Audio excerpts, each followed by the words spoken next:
আসেন আল্লাহ তাআলা ডেকে ডেকে বলে, বান্দারে আমি আল্লাহ তোমাকে তোমার মার গর্ভের থেকে দুনিয়ার জমিনে আনবার পরে বান্দা তুমি চলতে পারতা না, তুমি ফিরতে পারতা না, খাইতে পারতা না, উঠতে পারতা না, বসতে পারতা না।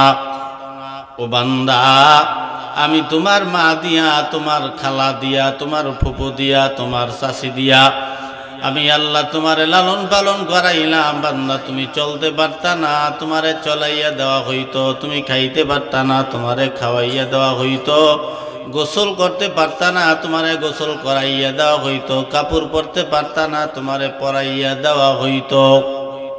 ঠিক আল্লাহ কয়, বান্দা এক কথায় মার গর্ভের থেকে যেদিন আসছো ওই দিন বান্দা তুমি ল্যাংটা, ঠিক না? না মার গর্ভের থেকে বাইরেই আমরা জামা কাপড় পরিয়ে দৌড় মারছি, কেউ কেউ নাই। আল্লাহ কয় যেদিন আসছো ল্যাংটা, এটা হলো আপনার আর আমার আসার সময়। আল্লাহ কয় যেদিন যাইবা নাকের শ্বাস যেদিন বন্ধ হয়ে যাবে ওই দিন বান্দা তোমার সব থাকবে, পাও থাকবে, চলার ক্ষমতা থাকবে না, হাত থাকবে, ধরার ক্ষমতা থাকবে না, চোখ থাকবে, দেখার ক্ষমতা থাকবে না, কান থাকবে, শোনার ক্ষমতা থাকবে না, জবান থাকবে, বলার ক্ষমতা বান্দা তোমার থাকবে না। আল্লাহ কয় বান্দারে ওই দিন নাকের শ্বাস বন্ধ হইয়া গেলে নিজের শরীরের পোশাকটাও নিজের হাতে তুমি খুলতে পারবা না, ঠিক না? মসজিদে একটা খাট আছে আপনারা জানেন,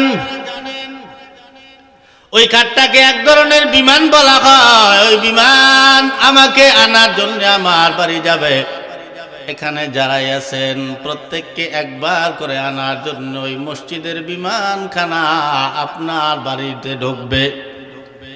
আপনার আমার আপনজনেরা সাদা কাপনে প্যাকেট বানাইয়া ওই বিমানের উপরে আমাদেরকে তুইলা দেবে। বিমান বলে, রে মানুষ, আমি তোমারে লইয়া যে আমি বিমান উড়াল মারব, জীবনে কোনো দিন তোমাকে লইয়া আর ওই বাড়ি ফেরব না, ঠিক না? আল্লাহ কয় বান্দা যেদিন বিদায় নিলা ওই দিন বান্দা গোসল করতে পারলা না, অপর মানুষ গরম পানি দিয়ে তোমার গোসল করাইলো, এরপরে অপর মানুষ তোমারে সাদা তিন কান পাতলা কাপড় তোমারে পরাইয়া দিল, এরপরে তোমার আপন লোকেরা ওই খাটিয়ার উপরে শোয়াইয়া, এরপরে বান্দা তোমার চারজন আপন মানুষের একটা খাটখানা কান্দে লইয়া এমন একটা বাঁশবাগানের দিকে যায়, যেই বাঁশবাগানে বান্দা তুমি দিনের বেলায় যাইতে বড় ভয় পাইতা, কবর দেখলে দিনের বেলায় বড় ভয় পাইতা, রাত্রে তো কথাই নাই, কবরের পাশ দিয়াও তুমি হাঁটতা না, বড় ভয় পাইতা। এমন একটা বাঁশবাগানে তোমার জন্য কবর করা হলো, যেই বাঁশবাগানের দিকে তোমার নিয়ে যাইতেছে ওই কবরস্থানে নিয়া তোমারে কবরের ভিতরে নামাইয়া আপন লোকেরা মাটি চাপা দিয়া চলে আসবে। জীবনে কোনো দিন কোনো আপন মানুষও তোমার খবর নিবে না, কথা ঠিক না? আপন আপন বইলা যারে বাবলা সারাখো,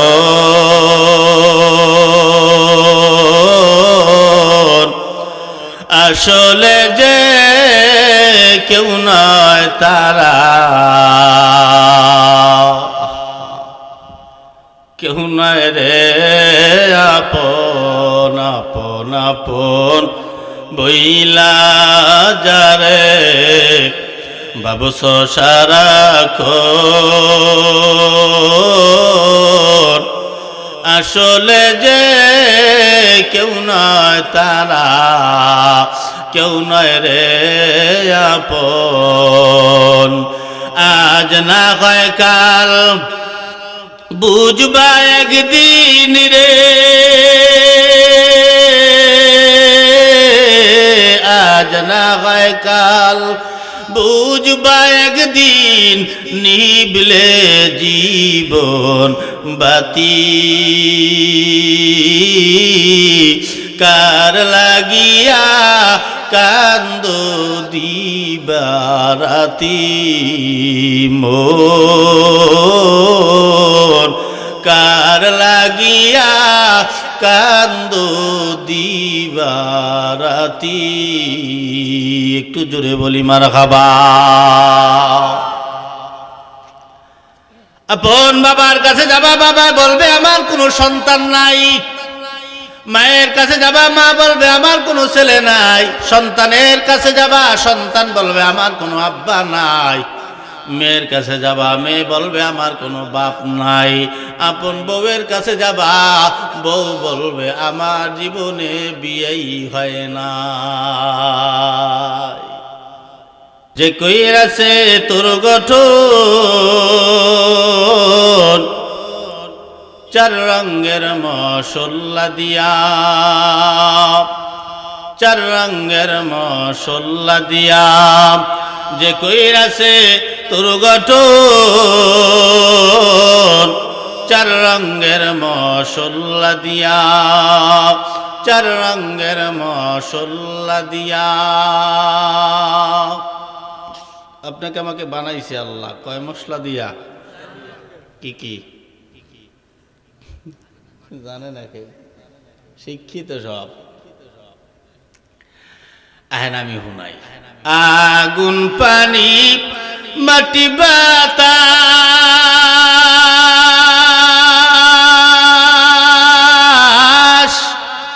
একযোগে করিয়া প্রকাশ। আগুন পানি মাটি বাতাস একযোগে করিয়া প্রকাশ। দেখলি না তুই কইরা তালাশ, ও যুবক ওরে দেখলি না তুই কইরা তালাশ। কোন জায়গা সে মহাজন চার রঙের মশলা দিয়া, চার রঙের মশলা দিয়া। যে কইরাছে তোর গঠন চার রঙের মশলা দিয়া, চার রঙের মশলা দিয়া। একটু জোরে বলা যাবে কি মারহাবা? তাহলে মশলা কয় পদ? আগুন পানি মাটি বাতাস। এজন্য দেখবেন মানুষের মন মস্তিষ্ক চার রকমের হয়। আমরা প্রায় সময় বলি যে হুজুর এই এলাকার মধ্যে এই মানুষটার মতো কোনো মানুষ হয় না হুজুর, একেবারে মাটির মানুষ। কয়নি এ ধরনের কথা? আবার দেখবেন বলবে যে হুজুর ওই সেরার দ্বারে যাইয়েন না, ওই সেরার মেজাজ সকল সময় আগুনের মতো গরম হইয়েই থাকে, আছে না? আবার দেখবেন বলবে হুজুর এই মানুষটা এমন মানুষ একেবারে ঠান্ডা হুজুর, এককালে পানি, তাই না? আর এক দলের মেজাজ আছে বাতাসের মতো ফুরফুরা। ফুরফুরা মেজাজ বোঝেন তো? ওই ফুরফুরা মেজাজ হইল এই ওডে এই নাই, চাষ বাতাসের মতো। আসেন আল্লাহ তাআলা ডেকে ডেকে বলে বান্দারে আমি আল্লাহ তোমাকে তোমার মার গর্ভের থেকে দুনিয়ার জমিনে আনবার পরে বান্দা তুমি চলতে পারতা না, তুমি ফিরতে পারতা না, খাইতে পারতা না, উঠতে পারতা না, বসতে পারতা না। ও বান্দা আমি তোমার মা দিয়া, তোমার খালা দিয়া, তোমার ফুফু দিয়া, তোমার চাচি দিয়া আমি আল্লাহ তোমারে লালন পালন করাইলাম। বান্দা তুমি চলতে পারতা না, তোমারে চলাইয়া দেওয়া হইতো। তুমি খাইতে পারতা না, তোমারে খাওয়াইয়া দেওয়া হইতো। গোসল করতে পারতা না, তোমারে গোসল করাইয়া দেওয়া হইতো। কাপড় পরতে পারতা না, তোমারে পরাইয়া দেওয়া হইতো। ঠিক আল্লাহ কয় বান্দা এক কথায় মার গর্ভের থেকে যেদিন আসছো ওই দিন বান্দা তুমি ল্যাংটা, ঠিক না? না মার গর্ভের থেকে বাইরেই আমরা জামা কাপড় পরিয়ে দৌড় মারছি, কেউ নাই। আল্লাহ কয় যেদিন আসছো ল্যাংটা, এটা হলো আপনার আর আমার আসার সময়। আল্লাহ কয় যেদিন যাইবা নাকের শ্বাস যেদিন বন্ধ হয়ে যাবে ওই দিন বান্দা তোমার সব থাকবে, পাও থাকবে, চলার ক্ষমতা থাকবে না, হাত থাকবে, ধরার ক্ষমতা থাকবে না, চোখ থাকবে, দেখার ক্ষমতা থাকবে না, কান থাকবে, শোনার ক্ষমতা থাকবে না, জবান থাকবে, বলার ক্ষমতা বান্দা তোমার থাকবে না। আল্লাহ কয় বান্দারে ওই দিন নাকের শ্বাস বন্ধ হইয়া গেলে নিজের শরীরের পোশাকটাও নিজের হাতে তুমি খুলতে পারবা না, ঠিক না? মসজিদে একটা খাট আছে আপনারা জানেন, ওই খাটটাকে এক ধরনের বিমান বলা হয়। ওই বিমান আমাকে আনার জন্য আমার বাড়ি যাবে। এখানে যারাই আছেন প্রত্যেককে একবার করে আনার জন্য ওই মসজিদের বিমানখানা আপনার বাড়িতে ঢুকবে। আপনার আমার আপনজনেরা সাদা কাপড়ে প্যাকেট বানাইয়া ওই বিমানের উপরে আমাদেরকে তুইলা দেবে। বিমান বলে, রে মানুষ, আমি তোমারে লইয়া যে আমি বিমান উড়াল মারব, জীবনে কোনো দিন তোমাকে লইয়া আর ওই বাড়ি ফেরব না, ঠিক না? আল্লাহ কয় বান্দা যেদিন বিদায় নিলা ওই দিন বান্দা গোসল করতে পারলা না, অপর মানুষ গরম পানি দিয়ে তোমার গোসল করাইলো, এরপরে অপর মানুষ তোমারে সাদা তিন কান পাতলা কাপড় তোমারে পরাইয়া দিল, এরপরে তোমার আপন লোকেরা ওই খাটিয়ার উপরে শোয়াইয়া, এরপরে বান্দা তোমার চারজন আপন মানুষের খাটখানা কান্দে লইয়া এমন একটা বাঁশবাগানের দিকে যায়, যেই বাঁশবাগানে বান্দা তুমি দিনের বেলায় যাইতে বড় ভয় পাইতা। কবর দেখলে দিনের বেলায় বড় ভয় পাইতা, রাত্রে তো কথাই নাই, কবরের পাশ দিয়াও তুমি হাঁটতা না, বড় ভয় পাইতা। এমন একটা বাঁশবাগানে তোমার জন্য কবর করা হলো, যেই বাঁশবাগানের দিকে তোমার নিয়ে যাইতেছে ওই কবরস্থানে নিয়া তোমারে কবরের ভিতরে নামাইয়া আপন লোকেরা মাটি চাপা দিয়া চলে আসবে। জীবনে কোনো দিন কোনো আপন মানুষও তোমার খবর নিবে না, কথা ঠিক না? আপন আপন বইলা যারে বাবলা সারাখো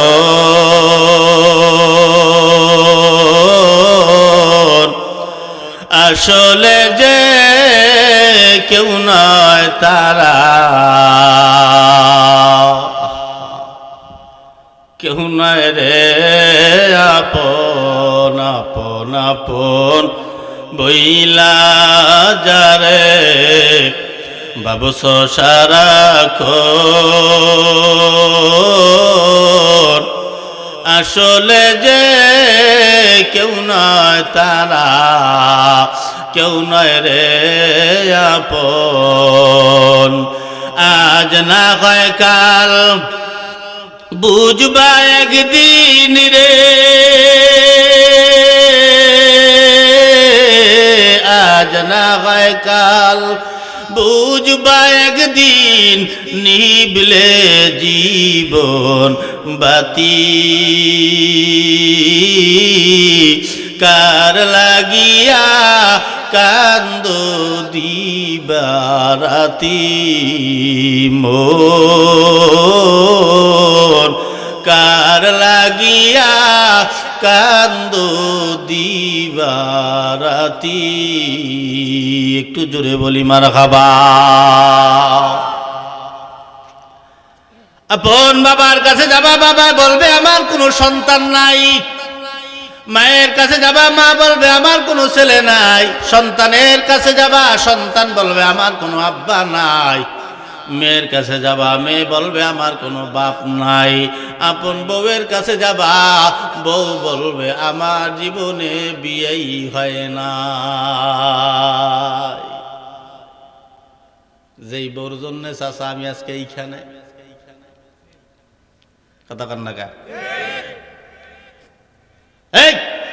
আমার পেটে খিদে নাই, আমি দুইটা সিঙ্গারা খাবো, এক গ্লাস পানি খাবো, আমার পেট ঠান্ডা, আমার এত দৌড়ানোর দরকার নাকি? 30 টাকা কামাই করলে দৈনিক আমার 3 বেলা ক্লিয়ার। কি পুরুষেরা, কথা কন না কা? পুরুষরা নিজের জন্য মরে না, নিজের জন্য লড়ে না। যত কষ্টই গাড়ি ঘোড়া প্লেন লঞ্চ স্টিমার চালায়, সব ওই বউ পোলাপানের লইয়া, কথা কন না কা, ঠিক না?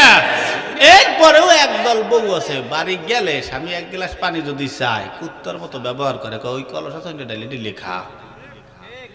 এরকম একদল বউ আছে না? আরে বাইরে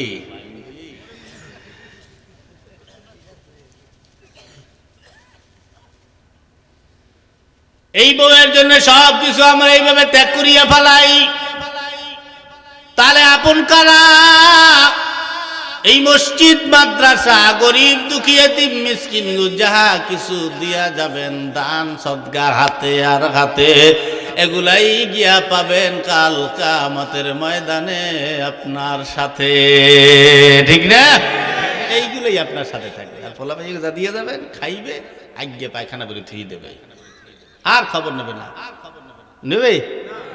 আপনি নেন আপনার বাপদাদার খবর, তা আপনারটা নেবে কিনা? আমি কি বুঝাইতেছি আপনি বুঝতে আছেন না? আপনি আপনার দাদার খবর নিতেছেন না, বাবার কবরের পাশে কতক্ষণ দাঁড়ান? আপনার সাথে তো যাইবি না, ভয় পায়। অনেক ছেলেরা বাবার কবরের পাশে যাইতেই ভয় পায়, কারণ আবার ফুসফুস করে ওঠে। এজন্য বলেন ইবলিস আমাদের শত্রু না বন্ধু হয়? এ মুসলমান, আমি যে আয়াত তেলাওয়াত করেছিলাম, লাকাদ কানা লাকুম ফি রাসূলিল্লাহি উসওয়াতুন হাসানাহ, আল্লাহর নবীর আদর্শ আমাদের জন্য মডেল। তাম দুনিয়া যত আদর্শ আছে সমস্ত আদর্শের চাইতে আল্লাহর নবীর আদর্শ হলো উত্তম আদর্শ। এর উপরে আর কোনো ভালো আদর্শ হয় না। এ মুসলমান, আল্লাহর নবী বলেন, আল্লাহ নবী উম্মত গো, আমার এই নবী, আমি নবীর আদর্শ যদি তোমার ব্যক্তিগত জীবনে লাগাও, তোমার ব্যক্তিগত জীবনটা সুন্দর হবে।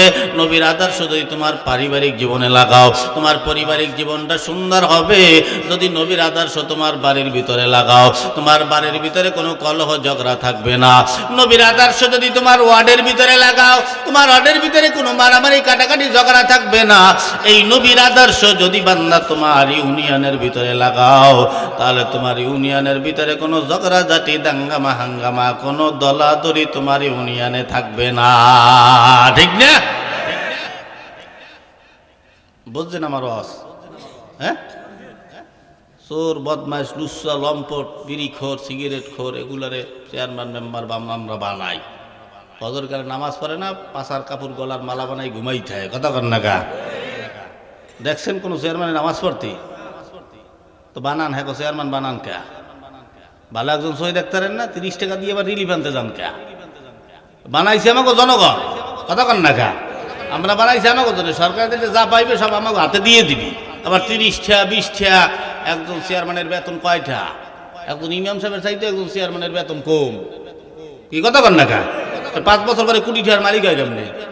আমি সারা জীবন বইয়াও 20 টাকা সই দেখলাম না, বউর ছায়া ব্লাউজ কিনতে পারতে আসি না। আর হে 5 বছরে 20 টাকার মালিক হয় কি দিয়া?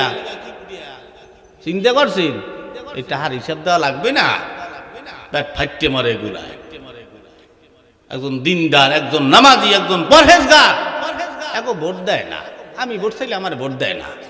ভোট চাইয়েছি, হয় হুজুর আপনার পক্ষে দেখবো না, 2 দিন পর চাইতে 500 টাকা দিয়ে বিক্রি হয়ে গেছে, কি কথা কন না কেন? বইয়ে থাকে। একজন ভালো আদর্শওয়ালা বানাবেন তো বানাইয়েন, তাহলে দলের ঠেলা একেলে আল্লাহ রাসূল ভুলে যাইয়েন না, ধরা কিন্তু খাওয়া লাগবে।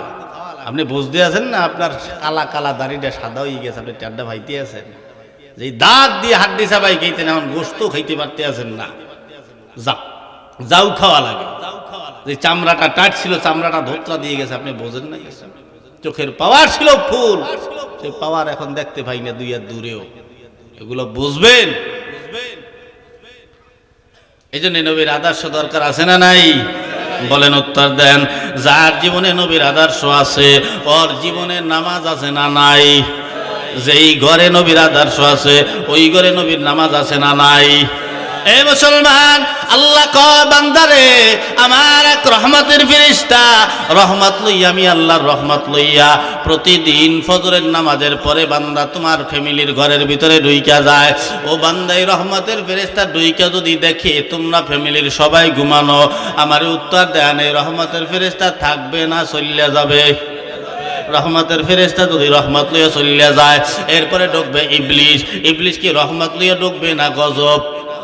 আমাকে এলাকায় কিছু ঘর আছে, সকালবেলা ঘুমের থেকে উইটা ঝগড়া শুরু হয়, ঘুমাইতে যাওয়ার আগ পর্যন্ত গড্ডার ভিতরে সারাটা দিন ঝগড়া চলতেই থাকে। এমন কিছু ঘর আমাদের সমাজে আছে না নাই? ওরে ঝগড়া রে, কিনা থাকবা পাশের ঘরে, অগলে গিয়া আর মানুষ ঘুমাইতে পারতে আসে না। কেমনে হয় হুজুর আপনি কেমনে জানেন? আমি তো জানবো, কে জানবে? কারণ আল্লাহর রহমত তুমি রাখলা না, ফজরের নামাজ আদায় করলা না, ইবলিস ঢুকে গেল গজব লইয়া। এই গজব ঢোকার কারণে তোমার ছেলে কথা মানে না, মেয়েটারে মানাইতে পারো না, বউ তোমার কথায় চলে না, তুমি বউর পরামর্শ নেও না। ও মুসলমান গো, এবার আসেন ঝগড়াটা কেমনে হয়।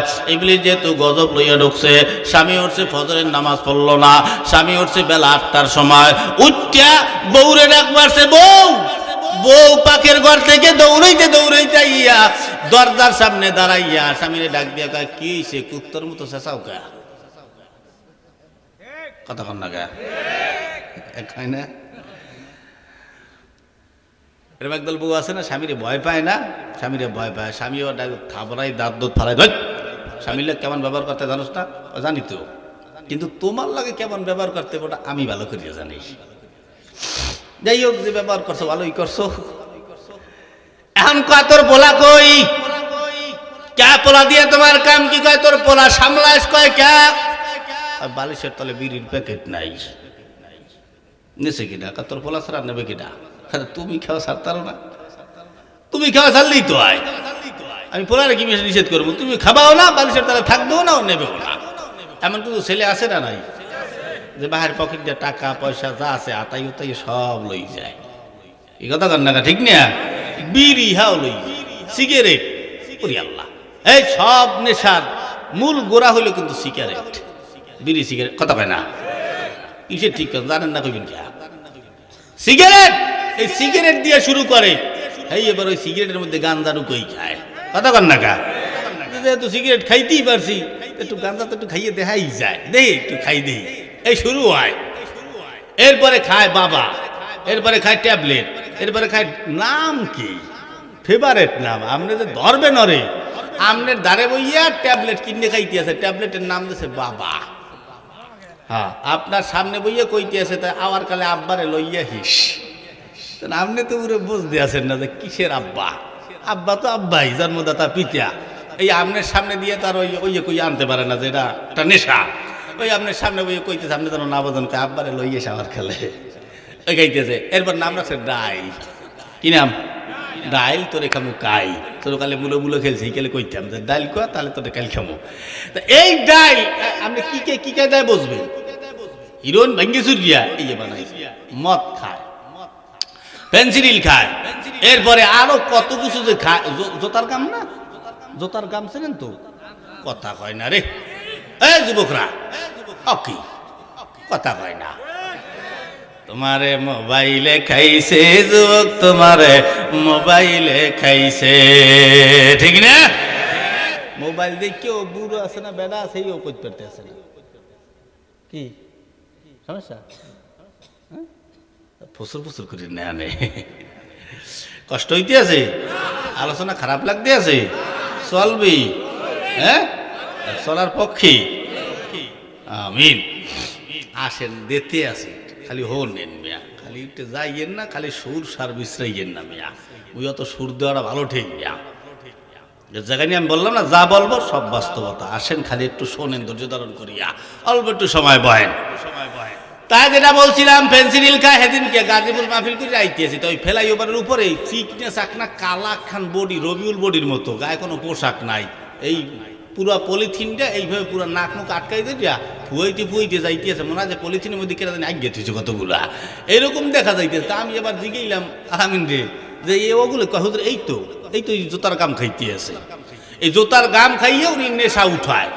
এই জোতার গাম কখনো যদি নাই পায়, রাস্তাঘাটে মাথা খারাপ হইয়েই যায়। পায়খানারও তো একটা গ্যাস আছে, কি কথা ঠিক না? নিজে আগেই শুরু করিয়ে দেবে পলিথিনে ঢুকাই গিয়া, যে এটার গ্যাসটা লই দেয়। আল্লাহ তোরে গু খাওয়াইছে ভাই। জৈবন এই নেশা জাতীয় জিনিসের উপরে হাত লাগলেও জৈবন নষ্ট হয়ে যাবে না, জানে না? হুজুর কই আমারটা তো ঠিকই আছে, তুমি টেয়ার ভাইতে আছো না, বউ থাকতে আছে না, কেউ দেখতে আসো না, চলিয়ে যাইতে আছে। হুজুর কোথায় দৌড়াও, কত কিছু লইয়ে, হ্যাঁ তো আমরা বুঝি কয়জন যাইতে আছো। আসেন, ইবলিস আমাদের শত্রু না বন্ধু? জোরে কয় না রে, যে কয় না হ্যাঁ বন্ধু। শত্রু না বন্ধু? কেমন শত্রু শুই না লাও। এখানে যারা আমরা আছি প্রত্যেকের লগে একটা করে ইবলিস আছে। প্রত্যেকের লগে একেবারে আপনার মরণ পর্যন্ত থাকবে আপনার ঈমানকে ধ্বংস করার জন্য। আর কোনো কাজ নাই ওর, আর কোনো কাজ নাই, শুধু থাকবে আপনার ঈমানটাকে নষ্ট করবে, মরণ পর্যন্ত থাকবে। কেন? আল্লাহ পাক আদম নবীকে সৃষ্টি করার পরে আল্লাহ পাক সবাইকে ডাক দিয়া বললেন উসজুদ, তোমরা সবাই সিজদা দাও। সবাই সিজদা লুটে বলল ইল্লা ইবলিস, খালি ইবলিস সিজদা দিল না। আল্লাহ কয় কি রে ইবলিস, কেন সিজদা দিলি না? আওয়াজ দিয়া কয় আল্লাহ আমি হইলাম আগুন আর ও হলো মাটি, এতটুকুনের কারণে আল্লাহ আমি সিজদা দিলাম না। আল্লাহ কয় লানাতুল্লাহি আলাল ইবলিস, আমি আল্লাহ তোরে লানত দিয়ে দিলাম, তুই ধ্বংস হইয়া যা, তোর জন্য জান্নাত হারাম, জাহান্নাম ওয়াজিব, আজকে থেকে তুই মরদুদ শয়তান হয়ে গেলি ইবলিস। এই কথা বলার পরে ইবলিস মনে মনে রাগ করিয়া ফেলাইল, আল্লাহ সামান্য মাটির বনি আদমের কারণে আল্লাহ আমাকে আজকে শয়তান বানায় দিল, এটা কিন্তু আল্লাহ ঠিক করলো না। এই মনে মনে টার্গেট, মনে মনে ভাবে যে আমিও যদি বাচ্চা থাকি তাহলে মাটির একটা বনি আদমকেও আমি জান্নাতে যাইতে দিব না। এই ভাবতে ভাবতে হঠাৎ করে আল্লাহর আওয়াজ দিয়া কয় আল্লাহ গো, আমারে যেহেতু জান্নাত থেকে বের করিয়ে দিয়েছেন, তবে যাওয়ার আগে আগে আমি আপনার কাছে কিছু চাইব, আপনি আল্লাহ কি আমারে দিবেন? আল্লাহ কেমন ভালো আছে, কি চাবি যে আমি আল্লাহ দেব। আওয়াজ দিয়া কয় আল্লাহ গো, আমি যাওয়ার আগে আগে চাই আপনার কাছে সর্বপ্রথম আল্লাহ আপনি আমাকে কিয়ামত পর্যন্ত হায়াত দাও। আল্লাহ পাক তারে কিয়ামত পর্যন্ত হায়াত দিয়ে দিল। হায়াত নেওয়ার পরে আবার আল্লাহর আওয়াজ দিয়া কয় আল্লাহ গো, আমি কিয়ামত পর্যন্ত হায়াত কেন নিলাম, আপনি আল্লাহ কি তা জানেন? আপনাকে কি বিশ্বাস আল্লাহ কি জানে? পণ্ডিতে জিগাইতে আছে আল্লাহ জানে কিনা। আল্লাহ মস্কারি করে, আল্লাহ কয় না আমি জানি না, কেন নিছুস বল। ইবলিস আওয়াজ দিয়ে কয় আল্লাহ গো, নেওয়ার হায়াত দেওয়ার কারণ হলো আল্লাহ তোমার এই মাটির বনি আদমের কারণে আমার জান্নাত থেকে বের করে দিলা, আমি আল্লাহ হায়াত নিয়ে পাল্লা লাগাইলাম, তোমার একটা বনি আদমকেও আমি জান্নাতে যাইতে দিব না। আল্লাহ কয় কোথায় নিবি? কয় আল্লাহ জাহান্নামে নেব। আল্লাহ কয় কেমনে নিবি? কয় আল্লাহ তোমার এই বান্দাগুলাকে জাহান্নামে, খেয়াল দিয়ে হলেন আল্লাহ কবে ইবলিস বলে তোমার এই বান্দাগুলাকে জাহান্নামে নেওয়ার জন্য আমি সর্বোচ্চ চেষ্টা চালাবো। আল্লাহ তোমার এই বান্দাগুলাকে জাহান্নামে নেওয়ার জন্য আমি হাজার হাজার মজার মজার গুনাহ রাস্তাগুলা খুইলা দিব, তোমার বান্দারা গুনাহ করবে আর জাহান্নামে যাবে। এই জন্য দেখবেন দুনিয়ায় যত গুনার রাস্তা আছে সমস্ত গুনার রাস্তার ভিতরেই কিন্তু মজা আছে, ঠিক না? দুধ খাইতে মজা, ঘুষ খাইতে মজা, সিনেমা দেখতে মজা, খারাপ পথে চলতে মজা, বেপর্দা চলতে মজা, এ মুসলমান লুচ্ছামি করতে মজা, লম্পুটি করতে মজা, পরের মাইয়ার লগে প্রেম করতে মজা, নিজের বউর লগে কথা কইতে ভালো লাগে না, পরের বউর লগে কথা একবার শুরু হইলে আর বুঝি শেষ হয় না, ঠিক না? ঠিক।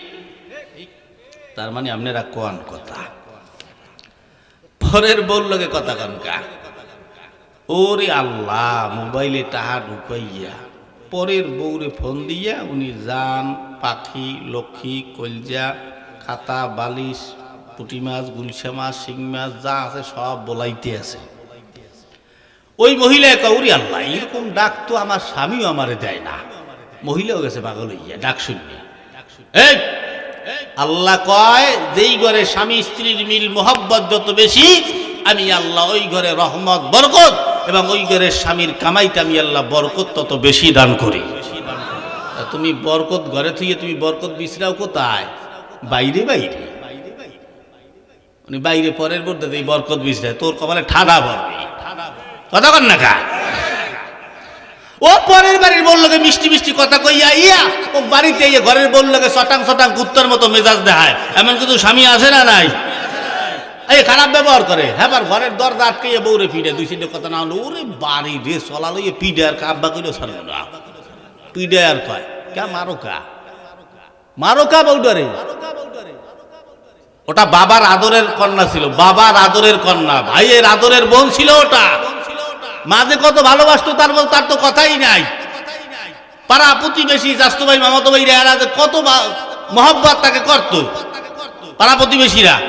সকলের মায়া মোহাব্বত ত্যাগ করিয়া, বাপ্পা ভাই বোনের মায়াগুলা ত্যাগ করিয়া তোমার চেহারার দিকে তাকাই, এই এই পোলাপান কই যাও তোরা, ফুটুর ফুটুর রোডো এটা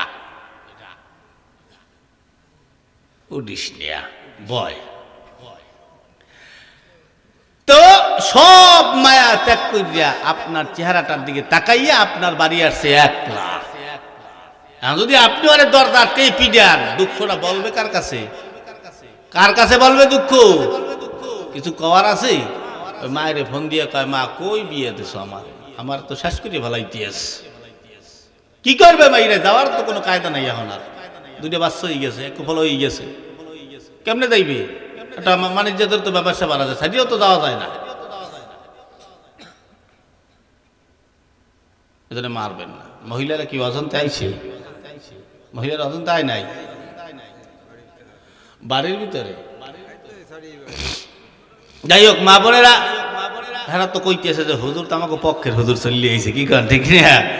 তোমরা তো পক্ষ করিও না, তোমাকেও বাসদম আইতে আছে, খালি একটু বউ শোনো। তোমরাও ভালো না, কিছু বউ আছে তাও ভালো না। এগুলো করে কি, স্বামী এক কথা কইলে কিছু বউ আছে উত্তর দেয় তিন দিয়া।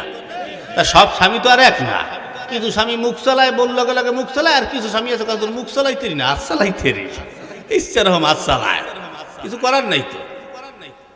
এজন্য স্বামীর লাগে মিলটাল দিয়ে চলো, তোমরাও একটু ভালোবাসছো বউ।